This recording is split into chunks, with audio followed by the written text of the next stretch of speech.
G'day everyone, welcome back to the channel. I hope you're all doing well today. And today, providing my editing skills were speedy and I got this uploaded on time, today should be Australia Day.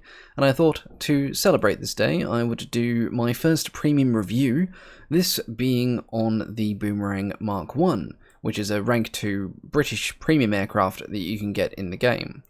It costs 1150 golden eagles, and it has a battle rating of 2.7 in sim, 3.0 in realistic, and 3.3 in arcade.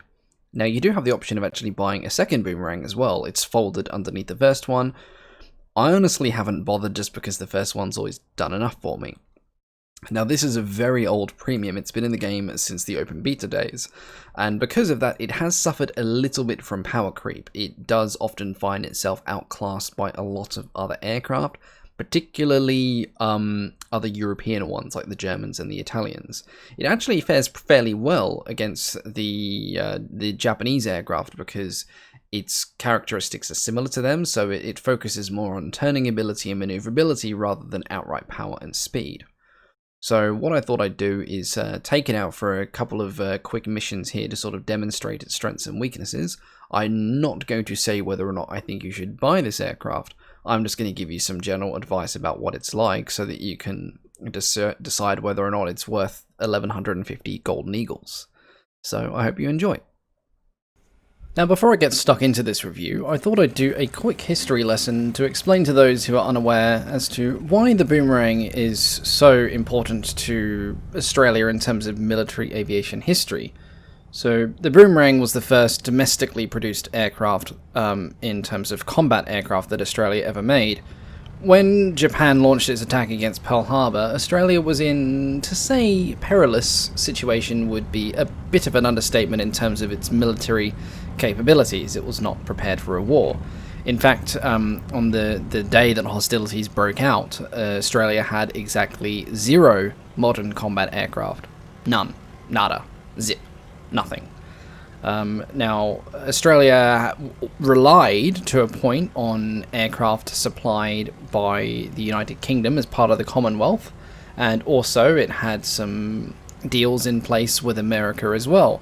However, these aircraft were sent to Australia and were not made in Australia, and receiving aircraft via shipping in a time of war takes time, and shipping at a time of war is under threat, so new aircraft could not be guaranteed. On top of this, the rapid Japanese advance through the Pacific and Southeast Asia, particularly the fall of Singapore, put Australia even in an even more perilous position, as there were far less Commonwealth fighter aircraft in other countries to defend her from further Japanese incursion. So what did Australia do? Well, they basically realised they had to make a fighter aircraft, so they borrowed bits from the Wirraway, notably the landing gear, the wings, and some of the airframe. They took the engine out of a Beaufort bomber, they strapped some machine guns onto it, and they added some cannons to it, which they had actually reverse engineered. So at the time, Australia had no cannon production of itself at all.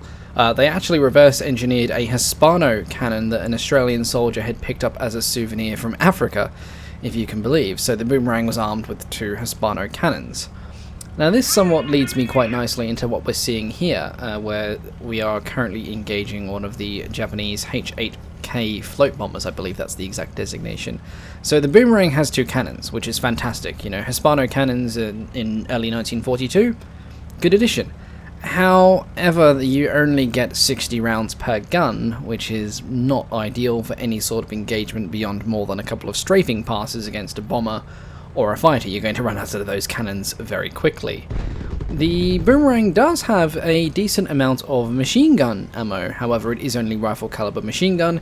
It gets 4,000 rounds, so you know you've got ample of that to spray, but the real damage dealer is going to be those Hispano cannons. So if you're going to use the Boomerang in the game, save those cannons for bombers or fighters when you know you have an incredibly high chance of hitting it, because you do not want to waste these rounds. particularly when you're engaging quite twitchy aircraft, which you would find if you were facing Japan in War Thunder. Now, being in the British tech tree, if you're flying the Boomerang, you have the possibility of fighting, well, depending on what sim game you're in, any other nation really, but if you're talking from a historical context, you're going to be looking at fighting the Axis powers. So the Boomerang historically fought against Japanese aircraft. It never fought against the European aircraft like German and Italian. Now, at the time that the Boomerang actually started rolling off the factory floors in Australia, it was already somewhat a bit of a lame duck. Well, not a lame duck, that's too mean, but its performance was not equal to a lot of the aircraft it was going to face. And this performance I'm talking about is mostly power and speed. So the engine for the Boomerang was quite good and quite sturdy. However, it overheated incredibly easy, as we can see here. Every time I'm touching the throttle, I'm baking the engine. And the aircraft, due to its slightly aerodynamically unfriendly design and just the low power of the engine that was stolen from the Beaufort, it only had a top speed of 491 kilometers an hour, which is not fast at all. You've got aircraft at the time of early 1942 that could easily do 200 kilometers an hour more than this.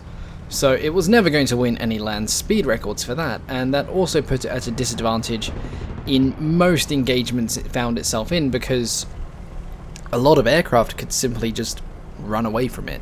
And in the game, a lot of aircraft can simply run away from you. You're going to have to rely heavily on baiting your opponent into going into a turnfight. Now, that being said, once you get your opponent into a turnfight, it's a very different matter. The Boomerang is incredibly maneuverable, to the point that I never use combat flaps with it because, well, it's slow anyway, but also it just turns really well just in its normal configuration. It can keep up with the Japanese aircraft. It will definitely outturn something like a 109, for example. The problem you're going to have with is that if the enemy realizes that you're just in a slow Boomerang, they might do one turn with you and then they're just going to simply pull away. And you could get very lucky like we just did there and get a cheeky pilot snipe, but a lot of the time if your enemy pulls away, you're not going to catch it. If you try and catch it, you're going to cook your engine, and then the only thing your aircraft is going to be good for is an oversized barbecue. So yeah, it doesn't have that going for it. Another thing it has going it for, though, is what I like to call gumption. It's an aircraft that, if you keep it where it's happy, it is a very plucky aircraft. And that means you do need to keep its, albeit moderate, speed up. Low speed, it's great at turning, but it's also great at turning near its maximum speed. The compression isn't that bad because it doesn't honestly get that fast. The danger with the Boomerang is, once it gets slow, it takes quite a bit to pick up to your max speed again. One thing it does do well, for its tier especially, is climbing. It climbs at around, 14 to 15 meters a second under full throttle, which is actually significantly more than a lot of the other aircraft it fights. The downside is this aircraft's power drops off dramatically at high altitude, so you never really want to take it above 4,000 meters anyway. You obviously want to keep altitude with it, because, being low and on the deck all the time is just asking for somebody to boom and zoom you, which you would have no way of really countering aside from turning, as you won't be able to really run away because everything outruns you. Honestly, I find the best way to use the Boomerang is to take attacks of opportunity. Try and find enemies that are already engaged, like what we're seeing here with the Float Zero. He's engaged with another friendly fighter at the moment. Use your superior maneuverability to get into a good position and either dive or strafe your opponents at a time where they are busy trying to avoid the oncoming attack of your other friendly. And be sure to pump a lot of rounds into it if you get a good firing solution like this here. We do manage to take it out. We squeezed off quite a few machine gun rounds in and finished it off with a bit of cannon as well when the machine guns weren't really doing anything. A lot of them, the Japanese aircraft, the machine guns will do quite well against. The lower tier ones do catch fire very easily, But I find when you start finding anything with a BR above 3.0, those cannons are going to be necessary to secure any kills, so trigger discipline is incredibly important. Now we switched over here to another game, which I believe was over the Ruhr, because that Port Moresby match unfortunately ran out of steam and everyone on both sides left, and it was just me flying around with a bunch of bots, which didn't make for a lot of entertaining fighting. So we started getting in and getting stuck in with some dogfights with the Germans, which, well, does not eventually end well, as you all see as we go through on this video. But at the beginning we did get off to some very good luck. We were able to bait quite a few people into turn fights, because I think a lot of people don't encounter boomerangs that often, and I think they forget just how maneuverable they are once you get them at a good speed and keep them there and keep them happy. Like, they outturn most things at their tier. And that being said, when you're at medium to close range, those guns are incredibly accurate, as we see there, and those cannons do pack a punch. Now, I'm not too sure why the German pilot there had red smoke on, but it did make for a very easy target for our friend there. And we'll see here at the beginning of what could be considered the problem of taking the boomerang out against Germany and Italy versus Japan, which I always find a bit easier with the boomerang. Number one is speed. So we are chasing an enemy that has taken a few hits. Now it looks like they're losing water, but they're not. They're actually running aerobatic smoke for some reason. We are going hell for leather and barely keeping up with this aircraft. And I know for a fact that this aircraft is not the highest tier that we are at for this particular game. So if we're barely keeping up with this one, we're gonna be in a lot of trouble with the others as they come into the match. This match is still very young at this stage. People are still in their, their entry level 2.3, 2.7 level BR aircraft. When you start getting things like Focke-Wulf 190s, the early ones, this is going to be a huge problem, because they will outrun, outclimb, and outdive me. Maybe not outclimb, but definitely outdive and definitely outrun me in a straight line, which is incredibly dangerous, because that means they can pick and choose when they both engage and disengage me in any form of dogfight, which is not a situation you ever want to find yourself in. Now, speaking of unfavourable engagements, let's talk about that further for a moment. Now, the boomerang will fend for itself quite well at this tier in a one-on-one fight. If you have a 2-on-1 or a 3-on-1, or God forbid anything higher than that, the boomerang gets in trouble very, very quickly, because you are not going to be able to maintain the speed and the energy to outmaneuver successive attacks by German aircraft. Particularly, I've actually found the Heinkel 112s, because they turn a bit better than the 109s, but they also still have the good speed and good energy of them, so they really put the boomerang through its paces. And as we see here, we're already getting very close to the deck. This thing is pretty much on the same turning level as we are. We're cooking our engine, and we can't get away because we've got other enemy aircraft coming in further, and we just got copped a huge hit by the Dornier 17 here. And that essentially ruins our flight model, and we go into the forest, which is obviously not where you want to be when you're flying in a fighter. And again, here we find ourselves in a similarly perilous situation. So this was a dogfight which for quite a while was actually going incredibly well. However, we get dragged down to the deck, and in my folly I do stay down here far too long. Not considering, I guess, in the heat of the moment, that the guy that I'm chasing is probably screaming over his team radio for backup. And boy oh boy, does backup arrive, and with quite a ferocious appetite for boomerang flesh at that. And here I find myself engaged with not one, not two, but 3 German fighters. And this just highlights the greatest flaw of the boomerang, which is a premium aircraft that I do on the whole like. I just don't like flying it. In a 1v1, it's great. In anything above that, it will get its ass handed to it, unfortunately. Particularly against the Germans, it is underpowered, and in this particular engagement I find myself fighting a Heinkel 112, a 109 E series, and the worst of the 3, a 190A. Now when I say worst, I don't mean the worst aircraft, I mean the most terrifying thing for me to face at this tier. And the battle goes about as well as you would expect. So, the boomerang. Is it worth it? At the beginning of the video I said I wasn't going to say whether or not you should buy it or not, but you should consider these things.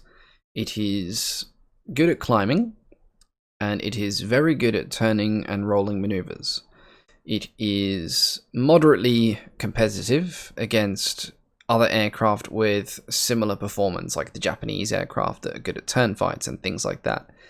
It is not competitive against your faster German aircraft, particularly 109s and Heinkel 112s. I actually found the 112s to be more difficult to deal with than the 109s at this tier, just because they can also turn as well. So they're not only faster than you, but they can also keep up with you in the turns.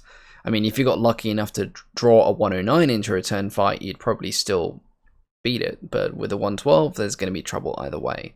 So I guess, you know, it's a good aircraft if you want to go against Japan, not so good against Germany and Italy.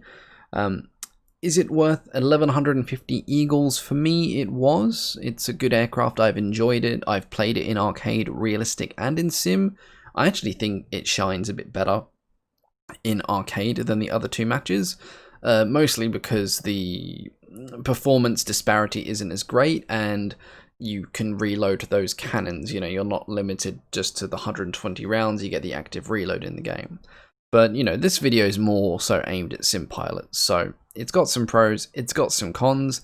At the end of the day, I'm glad that I have the Boomerang, and not just because I'm in Australia, but I just think it's a nice aircraft. It looks good, and it does handle well. You've just got to take it up against the right opponents. Otherwise, you're stuffed. But until then, that concludes this little premium review for Australia Day. Sorry the video isn't hugely long or massively in-depth, but I rebuilt my office over the weekend, and that basically took the entire weekend to do. I've got my new gear set up, I've got my new HOTAS set up, I've got a massive desk in here now. So hopefully that's going to allow me to produce some better content moving forward. But until then, I just wanted to say thank you all very much for watching, and I will catch you all next time. Goodbye.